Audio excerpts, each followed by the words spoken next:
Selamat malam dan salam jemaat Tuhan yang saya kasih dalam Yesus Kristus. Kita bersyukur pada malam hari ini boleh berkumpul di rumah masing-masing dalam ibadah kelompok doa. Baik, mari kita siapkan hati kita untuk datang menyembah Tuhan di dalam persekutuan. Kita bersyukur karena Tuhan memberkati kehidupan kita. Bersyukur karena Tuhan sudah menolong kita, memelihara kita sepanjang hari-hari yang telah berlalu. Mari kita memuji Tuhan dengan sebuah pujian mengatakan, kasih Allahku sungguh telah terbukti.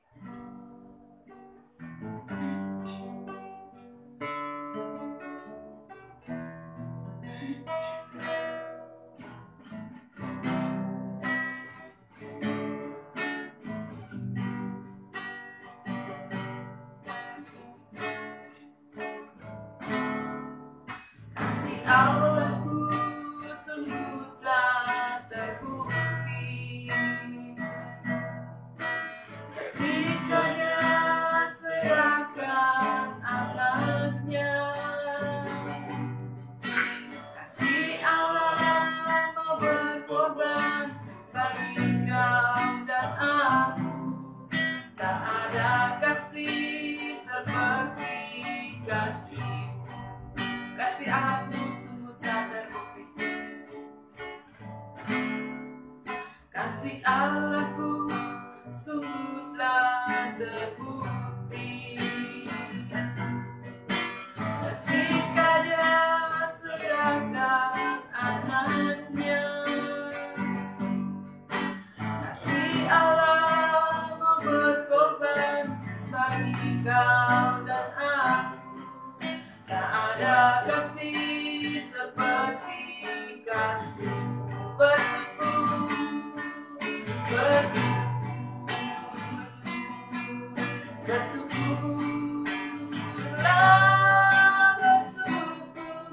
karena kasih setiamu. Ku sembah dan ku sembah. Sama hidupku persembahkan Tuhan. Bersyukur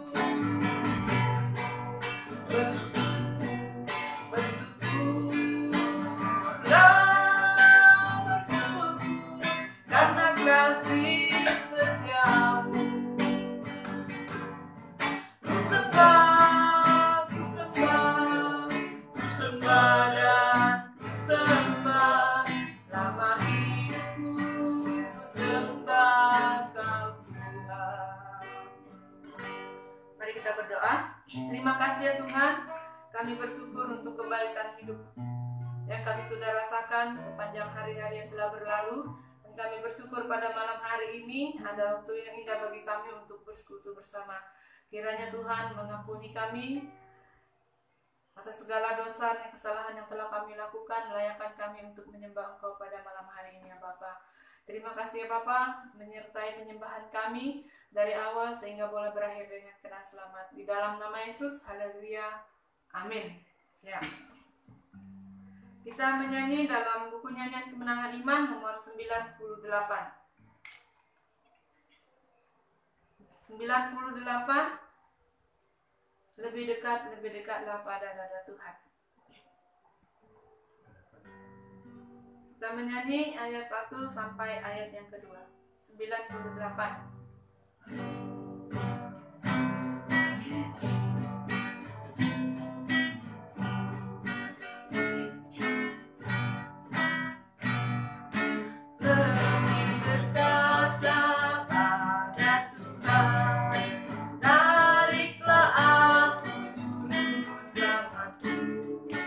Bawa dekat pada hatimu, lindungiku dalam nama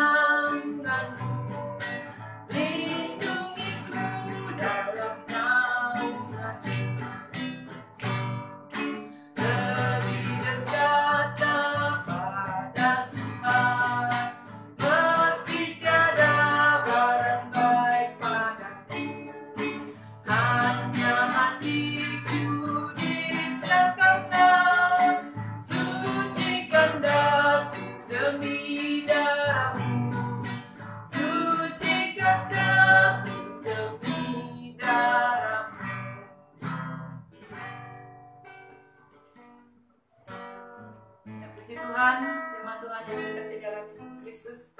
Mari kita mempersiapkan untuk mendengarkan firman Tuhan. Kita memuji Tuhan dengan sebuah kor yang mengatakan, ku rindu firman-Mu.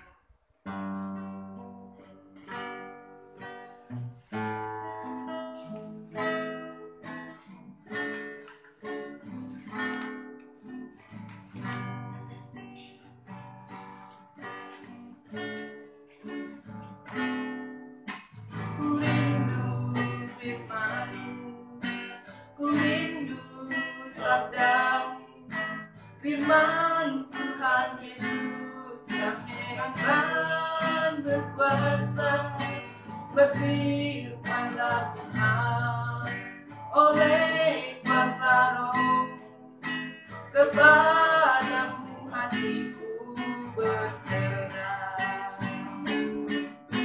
Berfirmanlah Tuhan,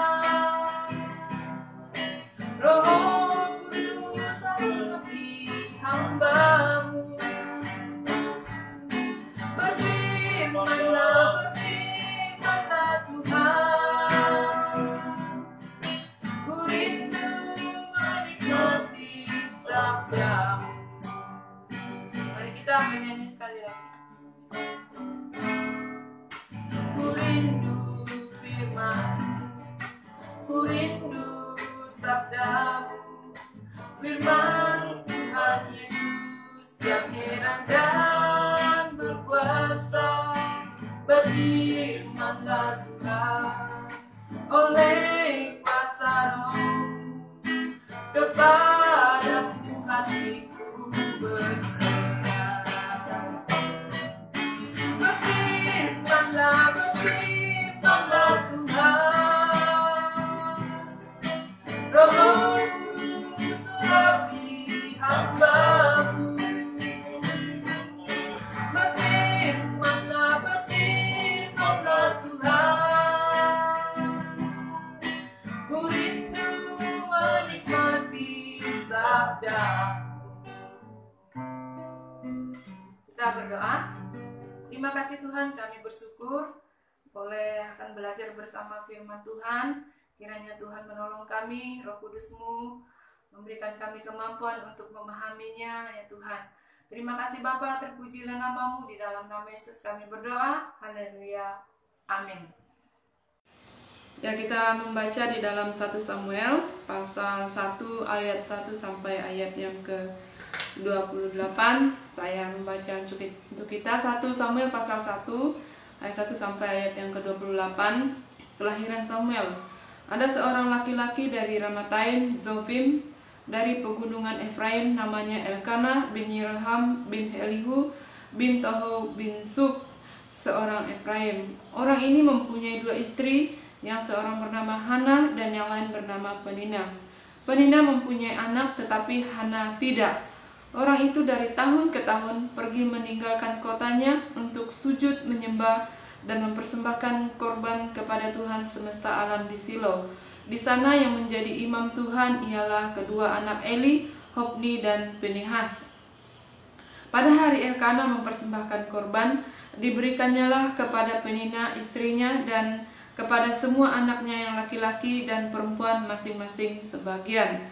Meskipun ia mengasihi Ana, ia memberikan kepada Hana hanya 1 bagian, sebab Tuhan telah menutup kandungannya. Tetapi madunya itu selalu menyakiti hatinya supaya ia gusar, karena Tuhan telah menutup kandungannya. Dengan demikian terjadilah dari tahun ke tahun, setiap kali Hana pergi ke rumah Tuhan, Penina menyakiti hati Hana, sehingga ia menangis dan tidak mau makan. Lalu Elkanah suaminya berkata kepadanya, Hana, mengapa engkau menangis dan mengapa engkau tidak mau makan? Mengapa hatimu sedih? Bukankah aku lebih berharga bagimu daripada 10 anak laki-laki? Pada suatu kali setelah mereka habis makan dan minum di Silo, berdirilah Hana sedang Imam Eli duduk di kursi dekat tiang pintu bait suci Tuhan, dan dengan hati pedih ia berdoa kepada Tuhan sambil menangis terseduh-seduh.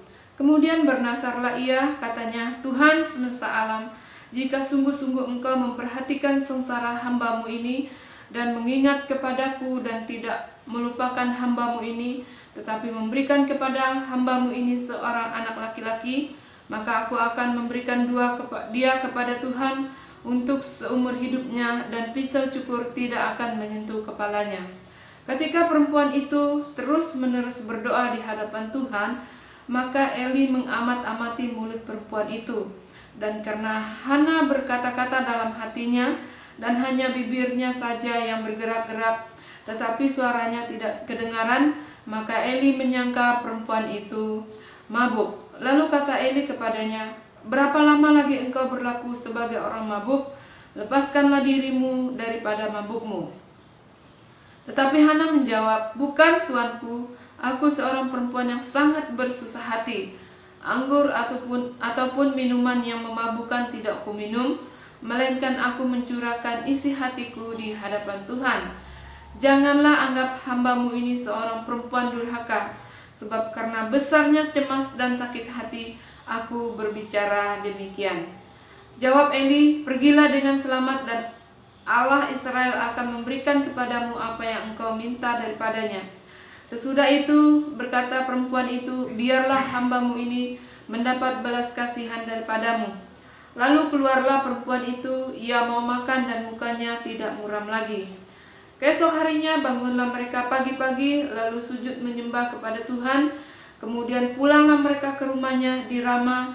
Ketika Elkana bersetubuh dengan Hana istrinya, Tuhan ingat kepadanya. Maka setahun kemudian mengandunglah Hana dan melahirkan seorang anak laki-laki. Ia menamai anak itu Samuel, sebab katanya, "Aku telah memintanya daripada Tuhan." Elkana laki-laki itu pergi dengan seisi rumahnya, mempersembahkan korban sembelihan tahunan dan korban nasarnya kepada Tuhan. Tetapi Hana tidak ikut pergi, sebab katanya kepada suaminya, "Nanti apabila anak itu cerai susu, aku akan mengantarkan dia, maka ia akan menghadap ke hadirat Tuhan dan tinggal di sana seumur hidupnya." Kemudian Elkana suaminya itu berkata kepadanya, "Perbuatlah apa yang kau pandang baik, tinggallah sampai engkau menyapi dia, hanya Tuhan kiranya menepati janjinya." Jadi tinggallah perempuan itu dan menyusui anaknya sampai disapinya. Setelah perempuan itu menyapi anaknya, dibawanyalah dia dengan seekor lembu jantan yang berumur 3 tahun, 1 eva tepung dan sebuyung anggur. Lalu diantarkannya ke dalam rumah Tuhan di Silo. Waktu itu masih kecil betul kanak-kanak itu. Setelah mereka menyembelih lembu, mereka mengantar kanak-kanak itu kepada Eli. Lalu kata perempuan itu, "Mohon bicara tuanku, demi tuanku hidup, akulah perempuan yang dahulu berdiri di sini dekat tuanku untuk berdoa kepada Tuhan. Untuk mendapat anak inilah aku berdoa, dan Tuhan telah memberikan kepadaku apa yang kuminta padanya. Maka aku pun menyerahkan kepada Tuhan seumur hidupnya. Terserahlah ia kepada Tuhan." Dan lalu sujudlah mereka di sana menyembah kepada Tuhan. Ya, saudara yang saya kasih dalam Yesus Kristus, puji Tuhan untuk pembacaan firman Tuhan. Dan kita merenungkan firman Tuhan melalui nas yang kita telah baca, yaitu teladan kehidupan iman Hana. Teladan kehidupan iman Hana ini mengajak kita untuk tetap belajar bagaimana Hana menghadapi masalah dan mengambil keputusan ketika melewati peristiwa itu. Saudara yang saya kasih dalam Yesus Kristus, pasti kita semua pernah mengalami masalah yang berkaitan dengan yang namanya kesedihan. Nah, kita semua memang dalam kehidupan kita merupakan satu bagian dalam kehidupan kita yang tidak kita bisa pungkiri, dan hanya tingkat penyebab dan tingkat kesedihan masalah yang kita hadapi yang berbeda. Nah, dalam bagian ini kita membaca tentang kisah seorang ibu yang juga mengalami satu masalah di dalam kehidupannya, baik secara pribadi, keluarga pada masa ini. Nah, bagian ini kita dapat pelajari kisah ibu ini dalam mengambil keputusan atau ketika mengambil satu tindakan dalam menghadapi masalah yang dia hadapi. Yang kita lihat adalah Hana mengalami satu masalah. Akar masalah atau penyebab kesedihannya ialah mengapa dia bersedih, mengapa dia sampai mengatakan kepada Allah dengan sangat susah hati, mengalami kesedihan dan mengalami masalah seperti ini. Yang pertama adalah penyebab atau akar kesedihan atau apa yang menjadi masalahnya sehingga dia bagian ini menceritakan dia bersedih. Yang pertama itu Hana dalam status di madu. Sang suami di dalam ayat 2 dan ayat 6, sang suami Elkana mempunyai dua istri. Istri pertama itu Hana dan istri yang kedua bernama Penina. Nah, di dalam bagian ini, saudara yang saya kasih dalam Yesus Kristus, siapa yang tidak sedih jika ada dua istri di dalam rumah, tinggal serumah, yang walaupun dikatakan dalam ayat 5, Elkana sangat mengasihi Hana, tetapi tetap saja tidak mendapat rasa keadilan itu, tidak ada di dalam hatinya. Dan ayat 4 menjelaskan bahwa pembagian korban tidak sama. Ketika mereka pergi ke Silo untuk mempersembahkan korban kepada Tuhan, Penina dan anak-anaknya mendapat bagian masing-masing, tetapi Hana hanya mendapat satu bagian korban untuk dia persembahkan. Nah, Hana juga saat memerlukan perhatian, mungkin dia juga tidak mengalami atau tidak merasakan perhatian yang sepenuhnya dari suaminya Elkana. Nah, saudara yang saya kasih dalam Yesus Kristus, dia mengalami satu gejolak di dalam hatinya, yaitu ketika dalam pembagian untuk mempersembahkan korban, dia hanya mendapat satu bagian, dan juga pasti kasih sayang dia juga tidak rasakan. Yang kedua, Hana disakiti oleh Penina. Hati Hana disakiti oleh Penina di dalam ayat 6 sampai ayat 7. Di sini ada unsur kesengajaan Penina untuk menyakiti hati Hana, sengaja membuat hati Hana gusar dan dengan perkataan-perkataan yang menyakitkan, dengan mengatakan bahwa engkau mandul, engkau tidak mempunyai anak karena Tuhan mengutuk atau menghukum engkau sehingga engkau tidak mempunyai anak. Mungkin ada kata-kata lain yang disampaikan oleh Penina kepada Hana yang membuat dia merasa diejek, membuat dia merasa dicemoohkan, bahkan dia merasa tidak enaklah, tidak merasakan sesuatu yang menyejukkan hatinya, yang sangat sakit di dalam hatinya. Nah, akibatnya kata-kata dari Penina ini yang membuat rasanya di dalam ayat 7 mengatakan sehingga membuat Hana menangis dan tidak mau makan. Akibat dia merasakan semuanya itu, yang akhirnya dia tidak mau makan dan dia terus menangis. Di dalam ayat 8, walaupun Elkana berusaha membujuk, menenangkan hatinya dengan kata-kata bahwa dia sangat mengasihinya, bahwa Elkana sangat mengasihi Hana lebih dari 10 anak, lebih baik daripada 10 anak laki-laki. Tetapi ternyata itu tidak mampu menghibur hati Hana. Hati Hana terluka dan tidak bisa dipulihkan oleh siapapun.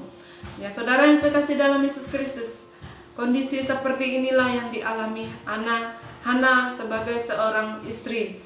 Dan saudara yang saya kasih dalam Yesus Kristus, mengalami situasi seperti ini, apa yang dia lakukan? Apa jalan keluar? Bagaimana Hana menghadapi masalah yang sedang terjadi? Yang pertama di dalam ayat 7. Ayat 7, Hana pergi ke rumah Tuhan. Hana tidak mencari jalan keluar yang lain, tidak pergi kepada hal-hal yang duniawi, bahkan tidak mau merusak tubuhnya dengan melakukan hal-hal yang tidak baik. Tetapi dia pergi ke rumah Tuhan dan mencari Tuhan di dalam kehidupannya. Tindakan ini dilakukan Hana bertahun-tahun. Tidak hanya 1 hari, 1 minggu, tidak hanya 1 bulan, tetapi bertahun-tahun. Demikian juga dengan dia mengalami masalah, kepedihan hatinya, tidak hanya sebentar, tetapi sepanjang tahun-tahun itu. Demikian juga dia datang kepada Tuhan. Setiap menghadapi masalah, dia datang kepada Tuhan. Hana tidak putus asa. Hana sangat yakin bahwa pada suatu saat Tuhan akan memberikan jalan keluar kepada dia.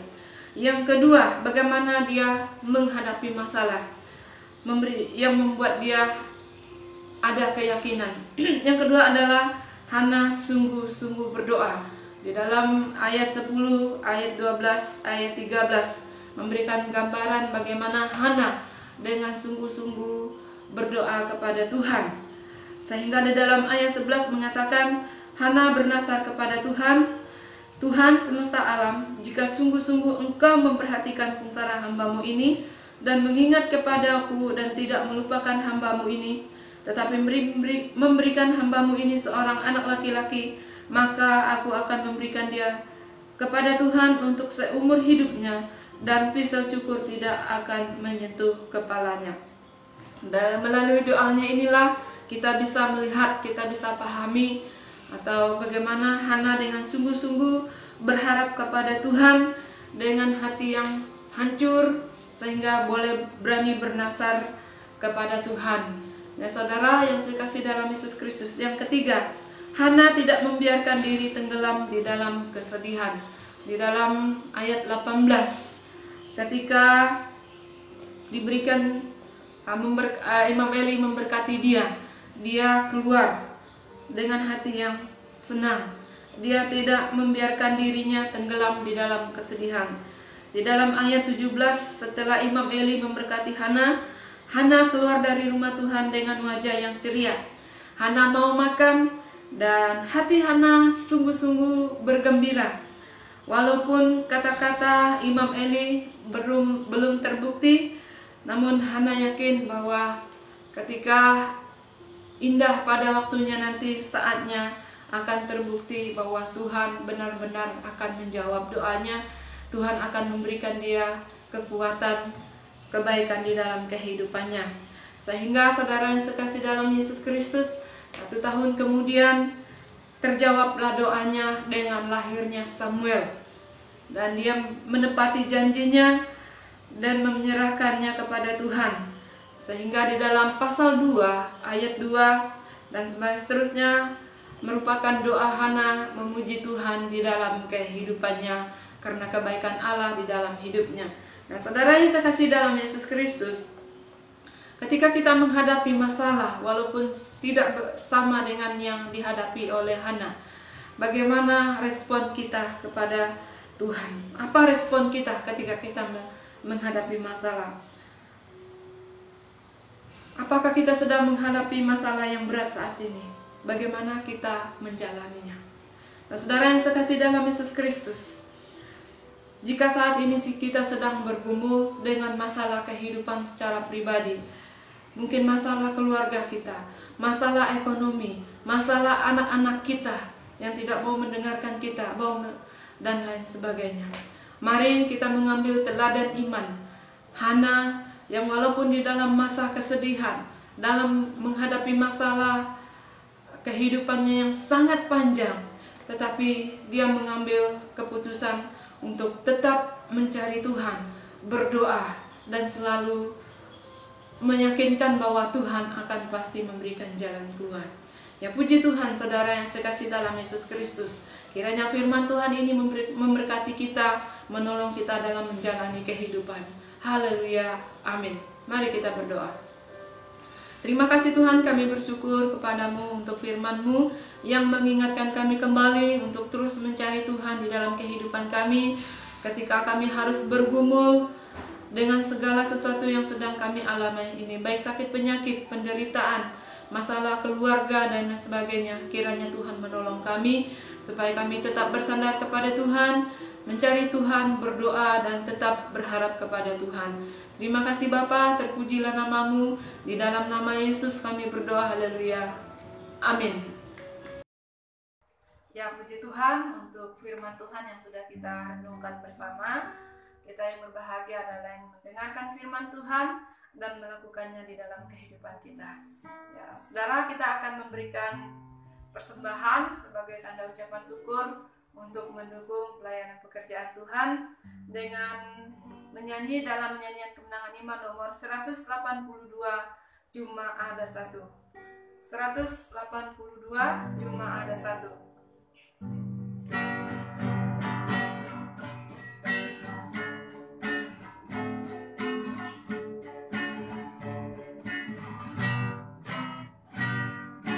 Jiwa yang gelisah, yang lemah lesu, tengah ribut susah, ombak menderu. Siapakah yang sempat hibur kau teman?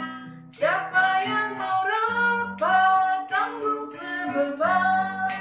Cuma ada satu yang setialah, yakni Yesus sobat yang benar kekal.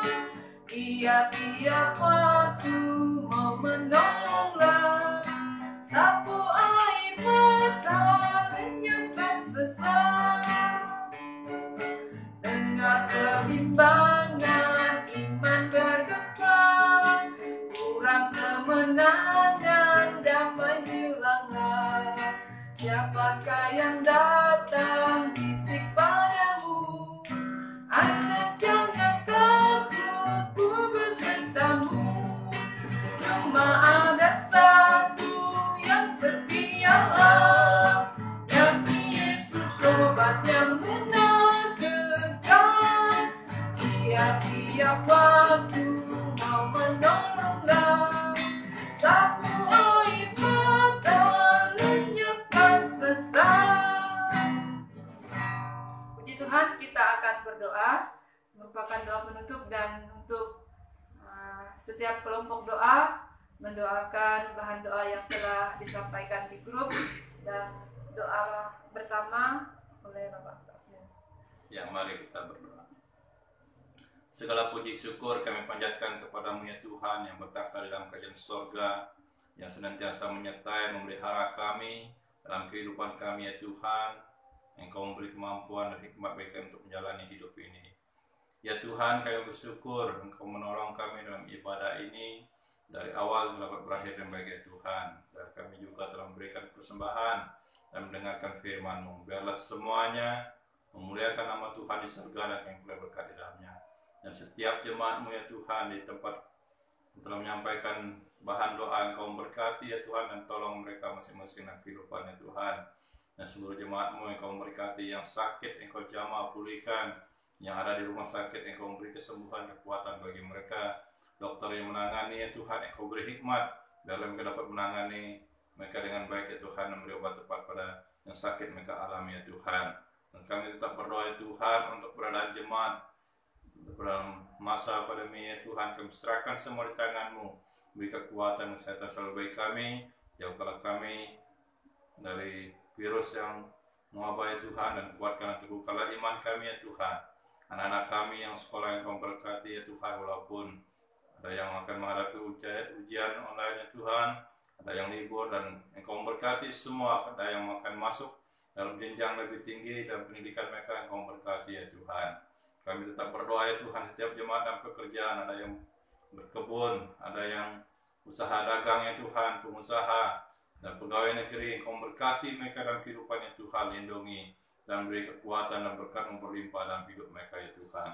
Terima kasih Tuhan Yesus atas anugerah-Mu.